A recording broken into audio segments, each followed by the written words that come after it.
প্রিয় ছাত্রছাত্রীরা, আজকে আমি তোমাদেরকে এই ভিডিওর মাধ্যমে ক্লাস 10-এর ভৌতবিজ্ঞানের যে প্রশ্নগুলো দেওয়া আছে রায়মার্টিন প্রশ্নবিচিত্রা ভলিউম 2-তে, সেখানে 2025 সালে মাধ্যমিক পরীক্ষার জন্য ভৌতবিজ্ঞানের যে প্রথম চ্যাপ্টার ভৌতবিজ্ঞান ও পরিবেশ, যে প্রথম ইউনিটের প্রথম অংশ ভৌতবিজ্ঞান ও পরিবেশ, তো সেখানে দেখো প্রথম ইউনিট সেটা হচ্ছে পরিবেশের জন্য ভাবনা, এবং তার মধ্যে আছে 1.1 ভৌতবিজ্ঞান ও পরিবেশ। তো এখানে যে প্রশ্নগুলো ইম্পর্টেন্ট প্রশ্ন, এমসিকিউ টাইপ যে প্রশ্নগুলো ইম্পর্টেন্ট ভলিউম 2-তে দেওয়া আছে রায়মার্টিন প্রশ্নবিচিত্রাতে, সেই প্রশ্ন উত্তরগুলো নিয়ে আমরা আজকে আলোচনা করব, এমসিকিউ টাইপ প্রশ্নগুলো, এবং এর পরের যে চ্যাপ্টারগুলো আছে সেগুলো আমরা আলোচনা করব। তো আমাদের চ্যানেলে অবশ্যই সাবস্ক্রাইব করে রাখবে পরবর্তী যে চ্যাপ্টারগুলো আছে সেই চ্যাপ্টারগুলোর প্রশ্ন উত্তর পাওয়ার জন্য। তো দেখো আজকে দেখো পরিবেশের জন্য ভাবনা, সেখানে প্রথম 1.1 এর মধ্যে আছে ভৌতবিজ্ঞান ও পরিবেশ। সেখানে দেখো বহু বিকল্প ভিত্তিক প্রশ্ন, প্রতিটি প্রশ্নে 4টি করে বিকল্প উত্তর দেওয়া আছে, যেটি ঠিক সেটি লেখো, প্রতিটি প্রশ্নের মান 1।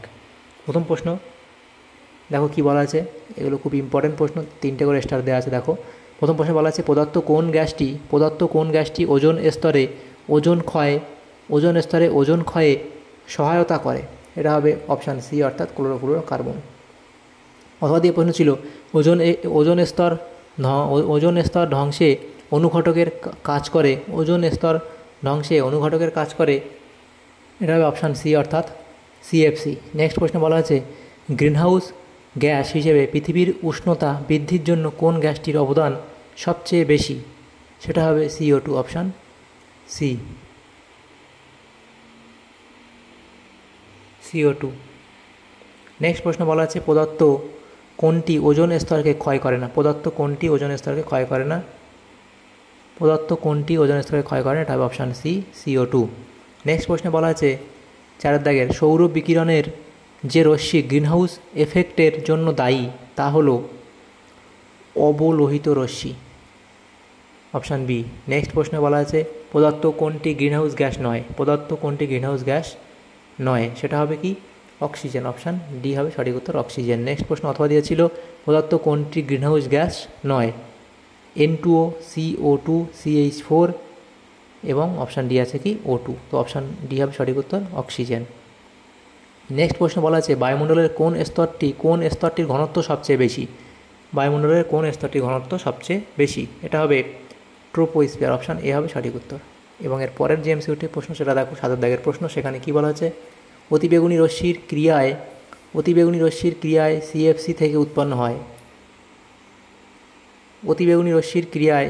থেকে উৎপন্ন হয় সক্রিয় ক্লোরিন পরমাণু, অপশান বি হবে সঠিক উত্তর। নেক্সট প্রশ্ন বলা আছে বায়ুমণ্ডলে ওজোন গ্যাস স্ট্র্যাটোস্ফিয়ার স্তরে ঘনীভূত অবস্থায় থাকে, অপশান এ। নেক্সট প্রশ্ন 9 দাগে বলা আছে পদার্থ কোন গ্যাসটি ভূপৃষ্ঠ থেকে বিকিরিত দীর্ঘ তরঙ্গদৈর্ঘ্য বিশিষ্ট অবলোহিত রশ্মি শোষণ করে।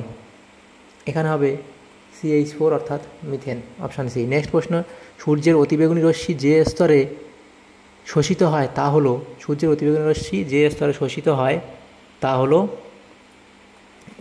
Ozonosphere, option B. নেক্সট প্রশ্ন বলা আছে অথবা দিয়ে সূর্যের অতিবেগুনি রশ্মির ক্ষতিকারক প্রভাব থেকে জীবজগৎকে রক্ষা করে, এটাও হবে ওজোনোস্ফিয়ার, অপশান বি। নেক্সট প্রশ্ন জেট প্লেন কোথায় চলাচল করে।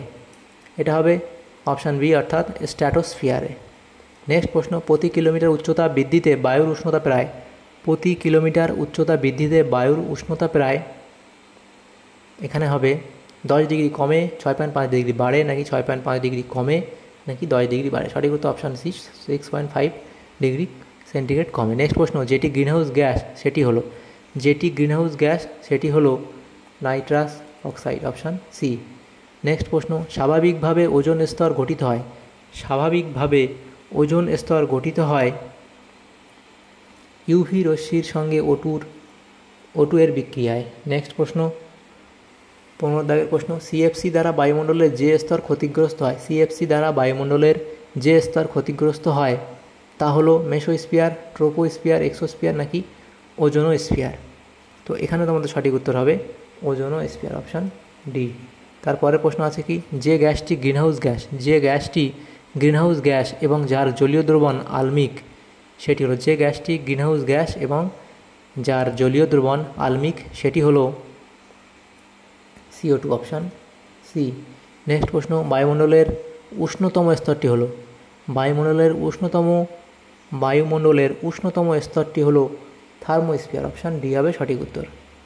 নেক্সট প্রশ্ন, বায়ুমণ্ডলের যে স্তরটি জলবায়ু নিয়ন্ত্রণ করে সেটা হলো ট্রোপোস্ফিয়ার, অপশান এ। নেক্সট প্রশ্ন, সাধারণ অবস্থায় সমুদ্রপৃষ্ঠে আদর্শ গ্যাসের বায়ুচাপের পরিমাণ প্রায় 1013 মিলিবার। নেক্সট প্রশ্ন, যে গ্যাসটি ওজোন স্তরের ক্ষতি করে না সেটি হলো অপশান এ অর্থাৎ N2। নেক্সট যে প্রশ্ন দেখো, ওজোন স্তর ধ্বংসে CFC ছাড়া কোন গ্যাসটির ভূমিকা আছে?